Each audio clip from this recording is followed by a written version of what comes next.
Snackable Mental Health, Brandon W. Hahn here. I have Michelle Hammer, an advocate out of New York City, a mental health advocate for many, many years. Are you And recording? I don't see it recording. it is, yes. Oh, okay. Sorry. You can start over. I didn't get the, oh, it is recording. Okay. You want to start again? I'm sorry. I fucked it up. No, let's do it. Let's keep going. Okay. Um, Let's keep going. We're going. We're still going. We're going good. Everything's good and we're going. And Zoom is it is what it is. we're in. That's it. All Michelle's been right. with I like to call it just SZ for a while, for quite some time now. She has her own clothing line, which is incredible. Don't be paranoid. You look great. The Skits NYC brand, and she's been Schizophrenic in. NYC. There we go. Represent. Um, Yes. she has her own clothing line, as I said, and she's been internationally recognized on pretty much every news network and in a lot of newspapers, and a lot of people know this amazing woman. And how are you? How's your mental health? My mental health, it's pretty, I think I'm doing all right. I'm doing okay. Whose mental health is ever perfect, you know? Yeah, I mean, today I had a funny day. I wanted to get up early and get things started and get my schooling out of the way. I'm in film school for writing right now. But I'm hungover from laughing too much yesterday with some old friends. I didn't use and I didn't drink. I just laughed too much, and I think I had an endorphin overdose. Oh, wow. Crazy. That Endorphin is crazy. overdose. I'm not allowed to do anything fun without having to pay the fiddler for it. Nice. Yeah. So when you introduce yourself to people these days, what's one thing they seem to get wrong? God, once I have no idea what that. When I introduce myself to people, I mean, my age, people never guess my age the right way. They think I'm older than I am sometimes, which offends me, but that's okay. Because Well, I that's realize that normal. I have a lot of gray hair. I know that. I went gray very young, you know. People, Yeah. I think that's what they get wrong about me. That's a very woman answer anyway.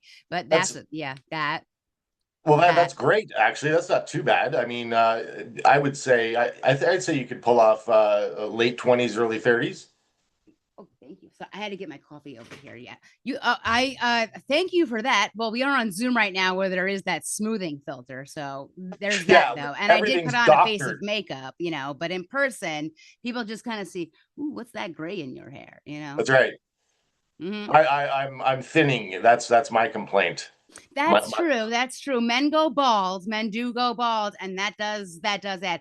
Okay, this is something weird that I do, and people don't understand what's up with it. That my Instagram feed is constantly men's haircuts. I am obsessed with watching men's haircuts because it is a transformation.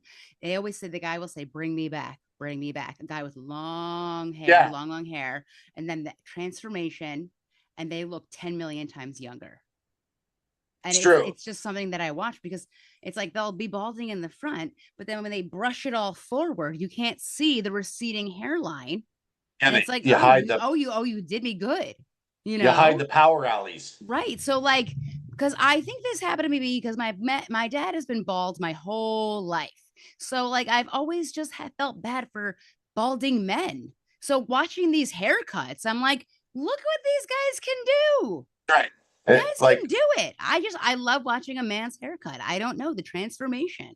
yeah, The we've got transformation. there's a pretty good barber shop I go to, and he knows what to do with my hair. Um, my thing is with bald men with beards is an interesting thing. Yes, bald You men gotta with grow the beards. beard. You gotta grow the beard now if you have nothing up top. Yes, that is a thing. That's a thing I see a lot, you know, grow the big beard. Yes, I see that. I get that. That For makes me, sense. I can't grow a beard. I get it, it's all patchy and I'm losing the hair, so I got nothing to really like. I Well, can't what about like minoxidil defend or myself. finasteride or something, you know? Yeah, well, like Rogaine. I don't know. I think it always comes in like it comes in like pubic hair or something like Oh, that. it Like it does. like the Oh, I didn't Rogaine. Yeah, it see. comes in That's one all thing. weird. I have too much hair. Like you can see how long my hair goes to now. Like It's beautiful. it's far too long. It's almost at my Well, belly button at this it's not point. Crystal Gale quite yet, but Who's Crystal Gale? Was that the girl she's that an had the hair down to the feet? yeah. She's a musician who had Right, really right. long hair. When I was a little girl, my mom made the mistake of telling me about that woman because then I refused to get a haircut, right? And I wanted my hair down to the floor. But she would bring me to the hair salon, whatever. And then she would say, "We're just going to get a trim, Michelle. We're just going to get a trim." This was when I was very young, not, young. And then she would say, "Just a trim." And I would say, "Okay, just a trim." And then we get there and I hear her go, "Take 4 inches off." I go, "No, no, not 4 inches. No." And then she'd take the hair and then she'd go, "Cut right there. Cut." And then she'd be like, "Michelle, now we got to That's even it out." I go, "No, just trim." She goes, "Well, now you have to even out your hair." I go, "No, no, that's no." funny. That's what my Yeah, mom and would do now to me and to now get me to you're come. in command. You can grow it down to your ass if you want. Yeah, well, I mean, when I was little, it was my mom did my hair. You know what I mean? Yeah, She didn't want to deal with that. And I can understand at my age now and having friends that have children and stuff, I could understand why they wouldn't want to deal with a daughter with extremely long, knotty hair. yeah.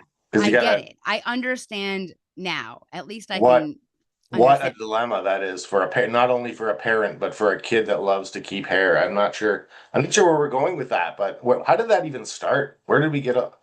You How did told we me get about onto that the? about how my hair is, and then that woman that had the long hair to the floor, and my mom told me about that Yeah, woman, and then when she told me about that woman, I wanted to be like that woman.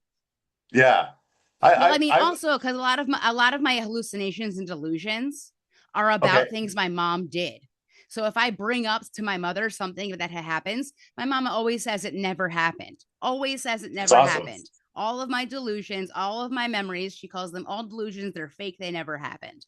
A lot of things like that. And I might say that some of the delusions are fake, but sometimes I know they actually did happen. Like this story is 100% true. But if I brought this story up to her, she would say it didn't happen. Or she So would make that sense. so Like what she would say that would make sense. You can't have your hair down to the floor. Or yeah. but a lot of things she'll deny when I know they happened. Or I am accusing her of things that didn't happen. Because when I was really deep into like my crazy psychosis of high school, I know that I accused her of things that were not true. So that's where Yeah. it really does come from. Yeah. Did you ever go through a "you're not my mother" moment with your Oh, delusions? the thing is, no, but we look, especially, well, she's gotten older, but well, we both got older. That's what happens. But we resemble each other, so Okay. there's no doubt about that. Yeah. Yeah. No, I mean, like, because my mom always brought that up whenever I was having a bit of an episode, that I did in fact say that one time when I was kind of under with the schizophrenia. I told her, "You're not my mother," and she kept bringing that up to me, like, as something I think would try to, like, in a weird way, try to ground me. Yeah, so but I miss her every day. So, yeah, but yeah, my mom was incredible with that stuff, and she always let me have the hair I wanted to. I grew up with mullets and with the yeah, I Mullets. had I had the mullet going on and and braces at the same time. Yeah, so You that you looked. must have been popular. I was, you know what? I was a popular kid. Yeah, I was good. But I never really had a style. I just was like, whatever music I seemed to be into or whatever sport I was playing at the time. And then I was like, you know what? I'm going to get a mullet. And that's why I had the mullet with the braces at the same time. And for some reason, I was still treated all right. I wasn't bullied too much in the days Good of for where bullying, you. where bullying was okay. I both bullied and was a bully. And got bullied and was a bully, but yeah.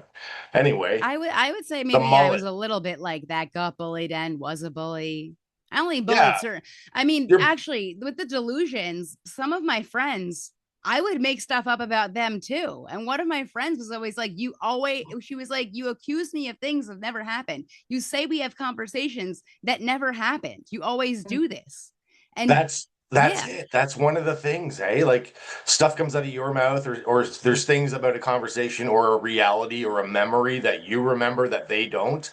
And yeah, sometimes with this diagnosis, you end up reaching into things that end up, like, that didn't really happen, but may have happened in your perception, for sure.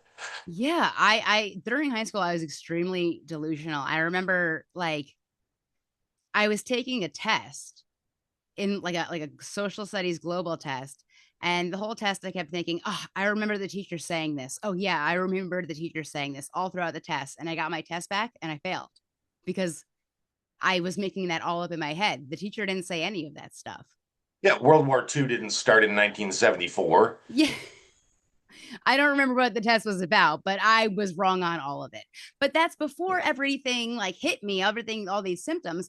That's how I would take tests. Oh, I remember the teacher said this, and the teacher said this, and that's how I remembered stuff when I was taking tests. But then all of a sudden, all of my memories and all my thoughts were now fake.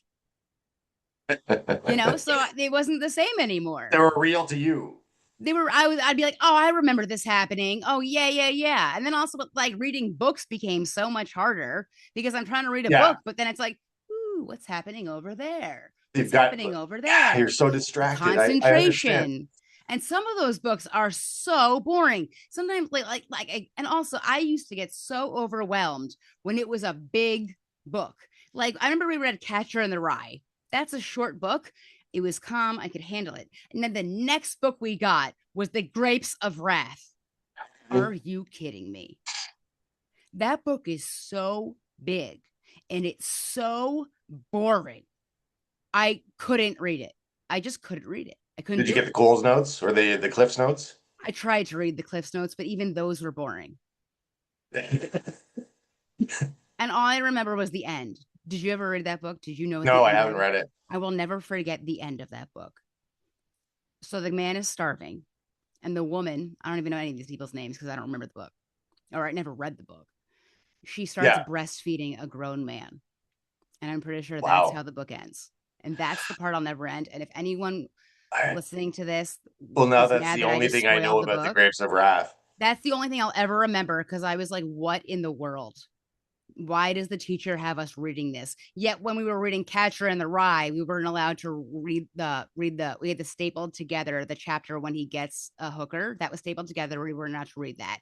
But we're allowed to read the part of Grapes of Wrath where she's breastfeeding a grown man. I'm wondering how common that is with couples in pregnancy and post-pregnancy. I think I don't think they were a couple. It was a starving man. I don't know. Wow. Because it was during the Dust Bowl. I don't know. What is that? What kind of weirdness is that anyway? I'm not sure like where that counts on the weird scale. I mean, if a man is starving, I can't talk about this book because I didn't freaking read it. I couldn't do it. It was so long. That's like a thing of me. Like if you hand me a 400-page book, I'm going to have a heart attack. If you hand me a 100-page book, I can probably read it, but it might take a while anyway. But this is more like how I felt in high school. Most of my symptoms. Most of my symptoms were really in high school. And now I still have trouble reading books. And I have thought back to this and I'm thinking I must have some type of dyslexia because sometimes when I'm reading, the words do start bouncing around. But I never got like diagnosed with anything like that. And I'm just like, people have mentioned it to me, Yeah, I mean, I think with somebody with a superhuman mind tries to read something as boring and redundant as a classic novel that is 500 pages long, your mind's going to go places. Yeah, while you're reading it, and you're not gonna retain it all, and you're gonna remember the stupid parts, like I don't know what kind of symbolism or metaphorical concept is a homeless man drinking out of a woman's boob, but I'm sure it meant that's something. Where this podcast went. Do you realize that that's where this podcast went? We're there now. I mean, we're really in it. We're like we really might as well enjoy it. Just talking about breastfeeding. Yeah, breastfeed. I never breastfed. I never had kids. Yeah, I mean, you never breastfed either. I hope. I don't remember it. If I did, I mean, I'm just saying you have never breastfed. No, you don't have as milk, a man. As a man. Yeah, I decline to answer that. Okay. Well, you may have some milk books I don't know about. I just wanted to make it funny. I'm just joking. Misdiagnosed as bipolar at 22 or earlier? At 18, I was misdiagnosed as bipolar. At 22, I was told I was schizophrenic. Okay, so that's kind of the same path I have because I officially have schizoaffective, which means I have both bipolar and schizophrenia. Mm-hmm. And I heard a good joke about it online. I'm sorry, I forget the comedian's name, but he said he had schizoaffective disorder, and that means that he is good at it because it is effective. I don't know that I guy's like name. that. Yeah. I like that. What do you wish someone had told 18-year-old Michelle, like what do you wish you had have told 18, 22-year-old Michelle about the experiences you're going to have? I would just say, also I would say stop being so paranoid because nobody cares that much about you to be talking about you, thinking about you, plotting against you. Like you're like people have their own lives and it doesn't revolve around you. So just stop with that. Nobody cares that much. As also sometimes I think, when you're paranoid, you think everybody thinks about you. So it's kind of like you have to slap yourself in the face and be like, stop being such a narcissist. Nobody gives a crap about you. He Stop it. likes a narcissist, especially these days. I know, but like when you're paranoid, it's like you are a narcissist. Yeah, because you're constantly thinking about yourself. Yeah, and you're thinking that everyone thinks about you. Yeah. So it's like And just that's not whap, true. whap, whap. Just stop thinking about it. Do your thing. Do what you need to do to get ahead in your life, in your career, in the best way possible. Accept everyone for who they are. Be a nice person, be a good person, take your meds, take them the correct way, be honest about how you feel on your meds, and your life will get better that way. And also, I would say being diagnosed with a mental illness is not a bad thing. It's a good thing because then you can get treated for the correct illness. You want to be treated for the correct illness because then that leads to a well managed life. Don't let self stigma stop you from thinking you can't achieve your dreams. I That think a lot of it is is self stigma. that is a pipeline I would like to send out to anybody listening right now. Yes, because Or like it's like, no, I have a mental illness. I can't do that. No, you have a mental illness. You can still do so many things. Because if everyone just lets something in their life, no, I can't do it because of this or this or this or this or this. No, you can do it. Like it's a cheesy quote, but like you miss 100% of the shots you don't take, and it's true.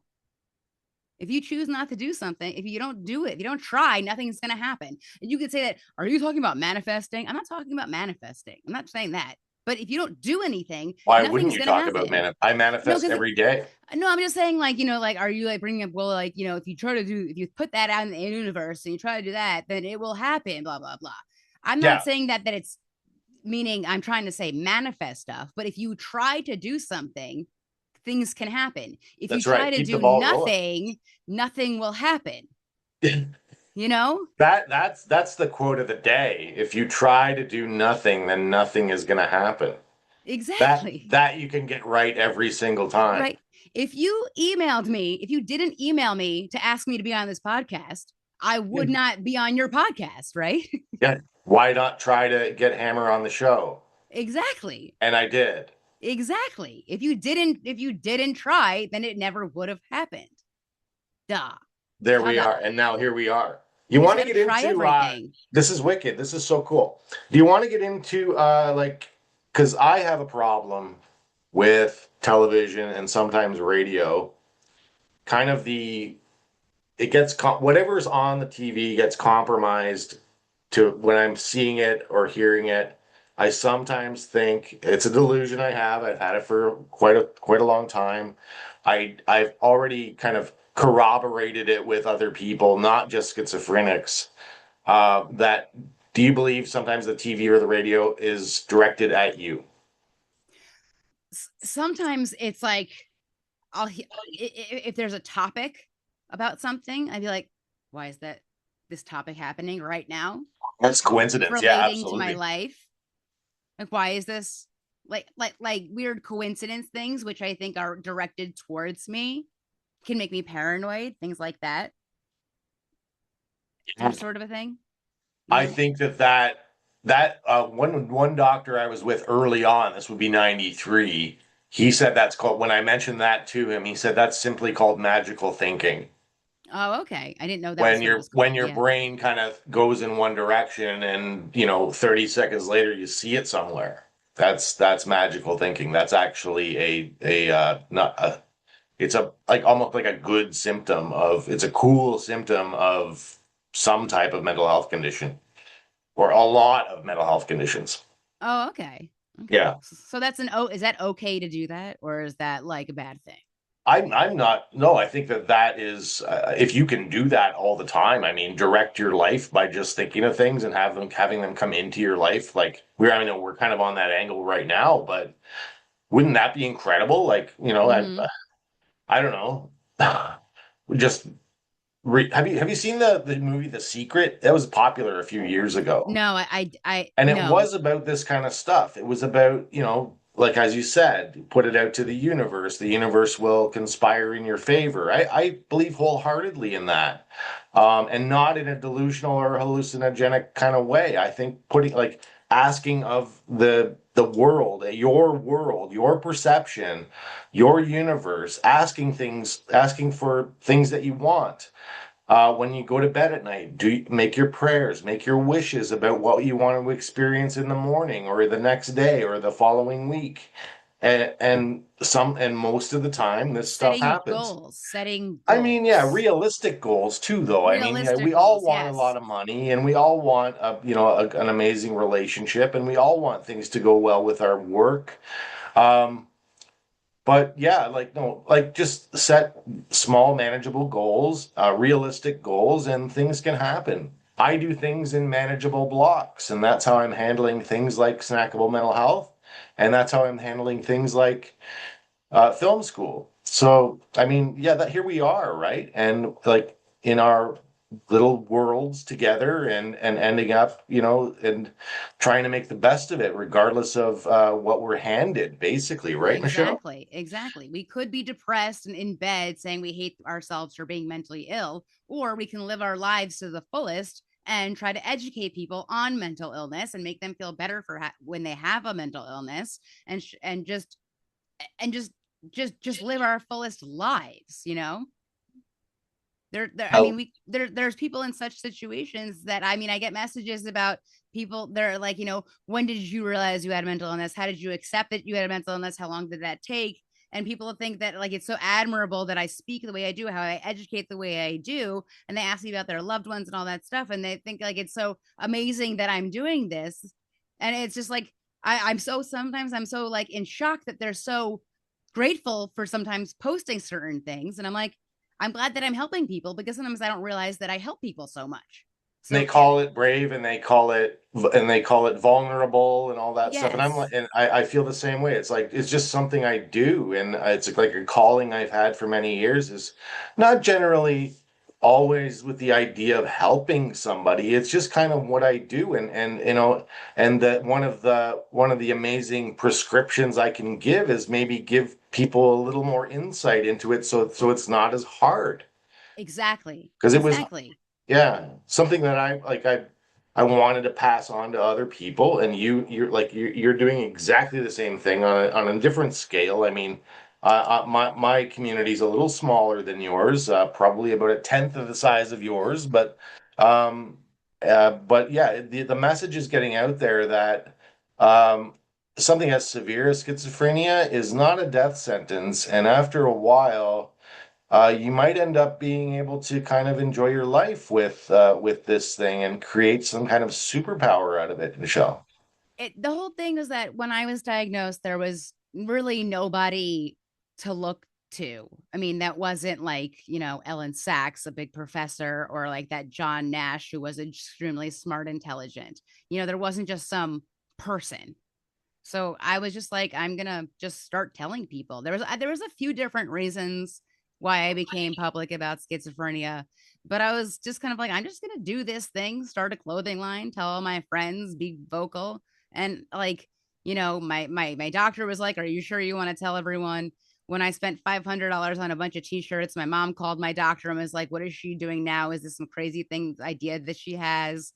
Like, and then like it turned out well. It's not that I'm, selling 50 t-shirts a day on my website, but things have turned out okay. It was like a stepping stone into all stuff. And whenever I pop up, maybe I'm not making hundreds and hundreds of dollars, but it's all the conversations I have throughout the day with people. It's It's all about real, that. and it's a real thing that you got going on here. Right. I just remember like something recently that happened, which I thought was so amazing, is this a mother was talking to me about her son who had schizophrenia. And then she says to me, this is the first conversation I've had with someone about my son where I didn't have to defend myself. And that was just, Oh, it meant so much to me because it was just a conversation. We're just talking about mental illness, and she's not having to like say that, oh, my son's schizophrenic, but he's okay, don't worry, he's not dangerous, don't worry. It was just a normal you don't conversation, and you it don't just have to really say hit that. me. It just really hit My, me, my like, thing with yeah, my thing with people's perception of that is my defense on behalf of every schizophrenic in the known universe is we're usually more afraid of our own shadow than be apt to attack somebody or be that kind of a violent person. absolutely, We're more afraid of our own absolutely. shadows, and it's a very sensitive group, and it's a very sensitive mindset to be on the defense of your own mind every time you go outside, or even when you're alone in your room. The, Yeah, talking maybe with people. like a year ago, this woman recognized me in a coffee shop right by my house. It was really funny. She was like, "Are you Schizophrenia NYC?" And I was like, "Actually, I am." And she told me she was an actress and she worked with the police department. And she said she uses the videos that I use as my schizophrenia episode videos. She says she uses those as inspiration. And she asked me, if you were going to tell the cops one thing, like, what would you say? And I said, I don't want to hurt them. I'm only interested in hurting myself. So don't attack me for trying to hurt you. I don't want to hurt you. The danger is me on myself. You know, that's what it is. I don't want to hurt the cops. Yeah, I know. Like it's kind of a double-edged thing. Like it's the violence factor of people with mental health. We had this is on a serious note. I'm not sure if it reached New York City, but we had a kid. This happened years ago. I don't know how many years ago, 10 years ago. His name was Sammy Yatim, and he was on a Toronto bus, or sorry, streetcar, having an episode, and everyone had to go out of the was removed from the bus. The police came to the bus. The kid was on the bus. He ended up doing a few weird things, and what but was unarmed. If he was armed, he had a small knife on him or something like that. And this band of police officers, one took it upon himself to shoot the kid 9 times for being a nuisance, really, and this made it the news in it over the around Canada, and it turned into a huge thing. And That should be a huge thing. That's yeah, it ridiculous. was it they lethal force was used to subdue or kill this kid that was having an episode on a bus, and that made advocacy news everywhere, and everybody knows this guy's Sammy Ateem, and everybody knows the guy who shot him was a police constable. And yeah, I'm not sure I don't even remember what happened with the police constable. I don't think he went to jail for it, but he did get into a lot of trouble. But that was one severe you know piece of evidence that people don't trust. Authorities in a lot of different places don't trust people with mental health conditions. You do the same thing I do. I'm What? like that. I'm a nibbler. I eat I my bite my I eat nails. Yeah, I I eat bite my my hands nails. all the time. I Yeah. do it all the time. That's why I try to keep a nail file with me, because if I Yeah. didn't have a nail file with me, like, I'm a real, like, not more I have a skin picking problem on it. Skin picking is my, I guess I never got diagnosed with whatever that skin picking, whatever it is, but Well, I it have does. It that. is. It is a kind of nervous habit, isn't it? Like my It hands is, are it usually is, in it is. It terrible gets me a condition. lot. I've always had an issue with biting nails, skin picking, like everything, picking, picking, picking all the time. Yeah. And it gets me because it'll dry. If I have a messed up nail, like something's off, it's not smooth, I will go crazy, crazy. It'll Oh, drive a me hangnail. nuts. A hangnail. Anything. I get a hangnail and I'm downstairs in the living room watching a show, and I get a hangnail and I got to run upstairs to get the nail clippers and get rid of my hangnail before I tear my whole hand apart. Oh my god. Oh So yeah, dude. funny. If I see a eyebrow like hair out of place, if I Now I see see why you any like any this. hair that I need to tweeze, it's gotta go Because if I keep feeling it, I'm going to go insane. Tweeze, gotta tweeze, anything. You should look up what that is. What's Is it that kind of? trichotillomania? Is it I don't know. It's is it skin something. picking disease? I mean, Yeah. the thing is, like, I don't think it interrupts my life that badly that I would need to be any kind of medicated for it. I think it would just Oh, be I like, don't. Well, they always I say if you it'd be have that like go problem. get a wax or something. Like, No, there's some kind of liquid you can put on your nails to makes oh, them you taste think I bad. haven't tried that? You think I haven't tried? I got that's just like the stuff when you're a little kid to stop sucking your thumb. My mom did that to me. What happened was I started liking the taste. Yeah, it was like With the thing with the nail thing is it dries out your cuticles. So then you start picking your cuticles more. And then if you have a food stuck in your teeth and you go like, then you get the taste in your teeth. I know. I Is have that it? tried that. I've been doing that nail stuff. I tried it when I was younger. I tried it when I was older. There has been nothing ever. Actually, the only thing that does work is getting your nails done. And a gel Because they manicure look is good like and you don't want 40 to mess bucks. it up. But a gel manicure, you got to have that gel. The gel is the only way. You get the other one if you're wasting your money. There's no point. The gel manicure here is $40 Okay. plus a tip. Yeah. And that's just I know that it would help me, but I don't want to pay that kind of money. 40 I bucks don't make enough is pretty money steep to to. pay that kind of money. Yeah, it is steep, and it's That American is dollars, so steep. here it's worth like 75 bucks. Well, maybe it's priced differently in Canada. I don't know, but I'm also in New York City where it's expensive, where Yeah. things are expensive. I don't know how much it is around the country. I really have no idea, but I just like I can't be paying that much money. Like, and then you need it like every 2-3 weeks. Some people wait a month. That is helpful, and then it's fun when you have it because everyone compliments your nails. And you're like, oh, thank you. Oh, thank you. But like, And then you want it because they look good. You don't want to bite them anymore. well, because also you can't see. And that Yeah. and the gel is hard, so Mhm. it doesn't mess up any of your nails when you're that's the only way. But I mean, I'll start a GoFundMe on that one. Get my nails done so I stop biting them. No one's gonna give me any money for that. Let's do it. Let's get you some money so that you can take care of your the I nail don't think beds. no one's gonna hop on that wagon. The cuticle fund. The cuticle fund. The You're cuticle obviously fund. not your diagnosis anymore, Hammer. When did that shift happen? Which shift? From being, newly diagnosed to coping with schizophrenia in the weirdest ways or worst ways to becoming what you are now.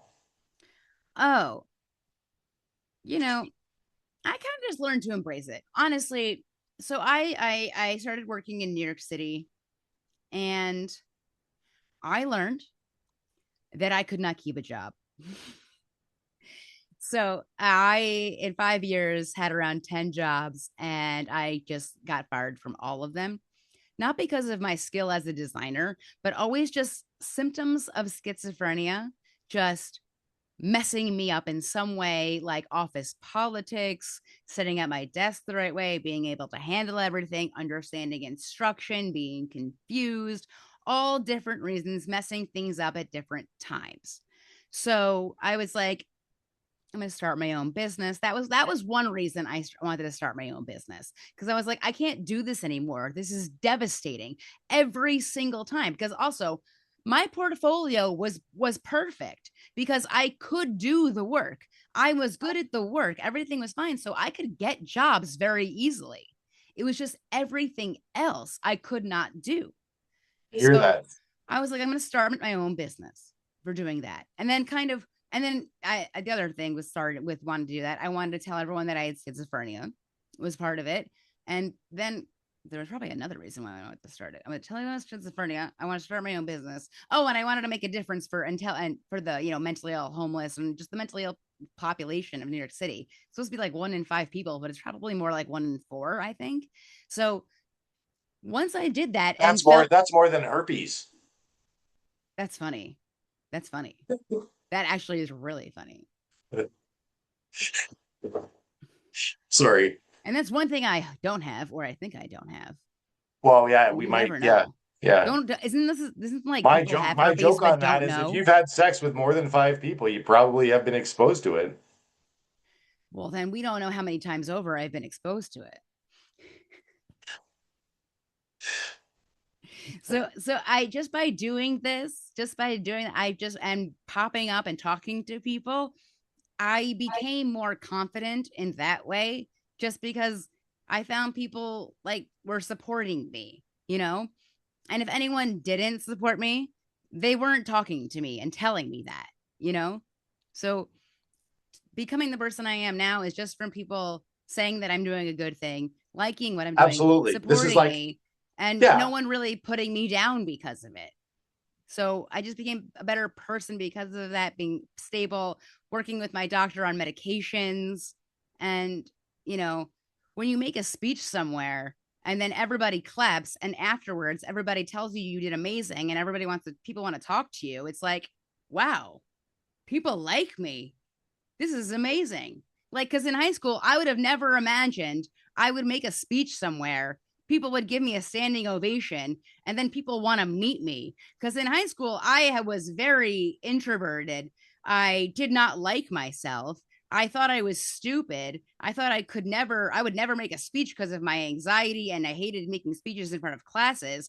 I would be so anxious. So the fact that I did a complete 180, you know, just becoming that kind of a person, it was just, I became confident because people started liking what I had to say. When I was younger, everyone was like, stop talking, nobody likes you. So it was just like reactions from other people, and plus being on medication that made me feel better about myself. So all of the combination combined just made me be who I am today. And I'm not saying I'm confident every day, because like, you know, sometimes my website with orders is dead for like 4 days and I'm like, no one likes my brand, no one's ordering from me, I don't know what I'm doing anymore, I'm not going to make any money. And then I'm like, oh, I got an order, I feel better, yay, you know. But like, I have bad days too, but I also have good days when I used to always have bad days. that's a good one. Yeah, that's true. I mean, I went my first after my diagnosis and the cocktails of medications I was given that didn't really work. I was Mm-hmm. kind of zombified for a few months and had a little bit of tardive dyskinesia, all that kind of stuff. But yeah, I have the same kind of story, but I love how um, the meat of your story is that you've turned schizophrenia into a fucking superpower. And Yeah. and you know what?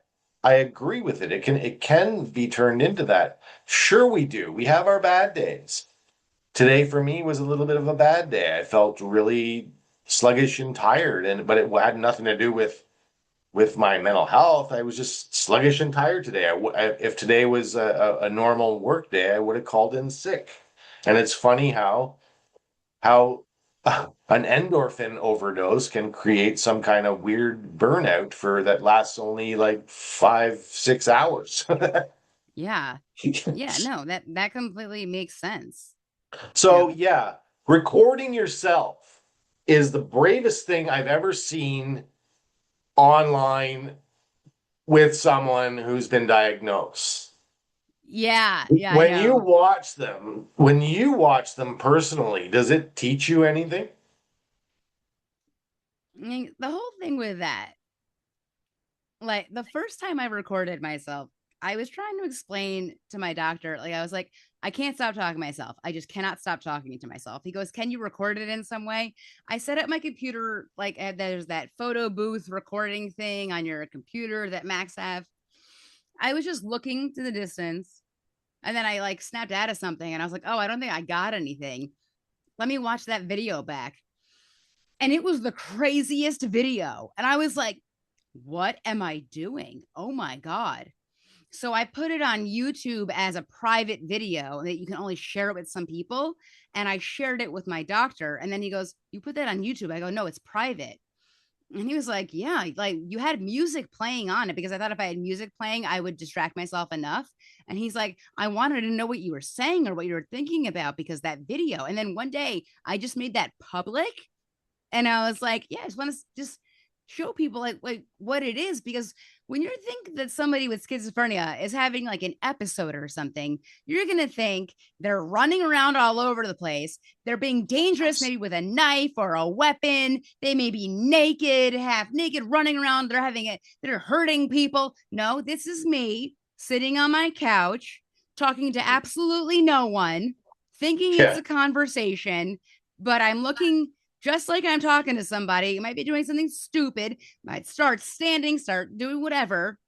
And that's what it is. And what I just kind of do with it is that when I notice that I had one, I go, oh, I take a screenshot of the time. And then later I go back into the feed. I go back where the time was and I watch what I was doing. And I'm like, whoa, what was I doing? So a lot of people are like, what were you saying? What were you talking about? I'm like, I don't remember. I usually do not remember what I was saying unless I check it right after I do it. So Wow. it's just really, I'm like, who in the world was I talking to? Sometimes I know that I have repetitive ones that I talk to about the same thing because I find myself doing the same exact movements that I always do. Like I know I always talk about the one of how I passed my French Regents exam because I always make the same gestures. And that's the funniest one I always know. But I mean, sharing the videos is just being like, yeah, this is schizophrenia. You think you know what schizophrenia looks like? You don't because this is it. I'm in my living room. And yeah, I mean, seeing those, you're like, I mean, I don't really react vocally to my delusions and hallucinations very often. I used to probably do that, but now it's like an internal thing. But I am hearing things every day. Yeah, yeah. But yeah, it's more like, oh, okay, yeah, there's chatter going on, and that's not my chatter. That's not. There was a movie that came out with Tom Holland that came out of years ago called Chaos Walking. I recommend you see that. I will totally check it out. Tom Holland, it's Chaos Walking. It's a Chaos. futuristic dystopian thing where kind of every man has the voices, and I forget what they call it. Um, yeah, they call it something, and every man basically has schizophrenia. Oh, Chaos Walking. It's a good one. I'll check And it out. it's a they handle it in a different way, but that's kind of how it is. I just walk around every day with this noise. There's just noise. You And last night I was in the country with some friends, and we were having good laughs, and then we stopped laughing, and I was like, hold on a minute. I don't hear anything. There's nothing going on. And I'm like, this is where I want to be. I want to be on a farm. I want to be in a farmhouse, enjoying a beer and a cigarette out in the country with no voices and no, just like that's what I want. And that happened last night. So yeah, this noise that follows me everywhere, kind of it comes and goes, but the TV and radio are like that for me. And I know it's common and I know it's a symptom, and that people with schizophrenia have that. Ideas of reference and thought broadcasting basically are my two symptoms. And I know that you've dealt with it as well. when I'm walking alone, I do it all the time. When I'm Yeah. walking my dog, I do it all the time. So that's why I mean I've gotten comments that say like get off your couch and I'm like or like why does Yeah. this always happen Those on your couch? idiots. I'm like that's where the camera is. You don't Yeah. know whether I'm doing it in much of all the other places. That's just where the camera is. Yeah. You have no plans on getting a GoPro and walking I around New know. York The thing is City. also when I noticed the camera, that's when I stopped doing it because I always like I explained in the comments 400 times, even though I did it in the caption because people always ask in the comments. Whatever, fine. I'm just complaining about that. Is that I know the camera is there to catch me in these episodes. So if I see Yeah. the camera, I stop doing it. But if I'm Nice. out in public, there's no camera. And if I walked around with a GoPro, I would see the GoPro in front of my face. So Michelle, I probably wouldn't do it. there are cameras. They're just invisible. That's true. There are cameras everywhere. They're just invisible. And I have no access to their feed, so I wouldn't be able to get it. All right, we're gonna, this has been one of the most exciting, funny interviews that we've had here on Sacral Mental Health, and Oh, I'm I'm so glad. happy you agreed to come on. And I like how you're attempting to solve your problem with your nails right I now. mean, do they look? No, that's awesome. I haven't I bit mine. I sometimes get just me. fidget with a Maybe I'll get pen. it. Maybe one day we can go for gel manicures together. I like, you know what? That my ship comes in after film school. Like film school goes until March, and I'm not sure what kind of job I'm gonna have, but I am gonna hit NYC and I'm gonna hit LA physically, And yeah, let's go for a manicure. Yeah, we should go for a manicure I'll together. bring my wife too, and she Oh can. yeah, yeah, we could all get manicures. I'm not sure if she'd like a manicure. I know she likes to decorate her own hands, so she doesn't like people. She Oh, only lets me touch her. She doesn't like anybody else. Um, yeah. So let's go with one more question. okay. Finish this sentence. Living with schizophrenia has taught me. Compassion. Nice, nice. Definitely. Let's Definitely, end with definitely that. way more compassion. All right, let's end with that. That's incredible. Let's have you on in 6 months. Okay. You can find me in Schizophrenic NYC. Michelle Schizophrenic Hammer, NYC. Michelle, good luck in New York City. Good luck with everything. The clothing line, I would love. Do you have double XL t-shirts? You sure know it. Awesome. I'm gonna order one like tomorrow. Please do. We will chat soon. Thank you so much, Michelle Hammer, and God bless. God bless. Take care. Take care.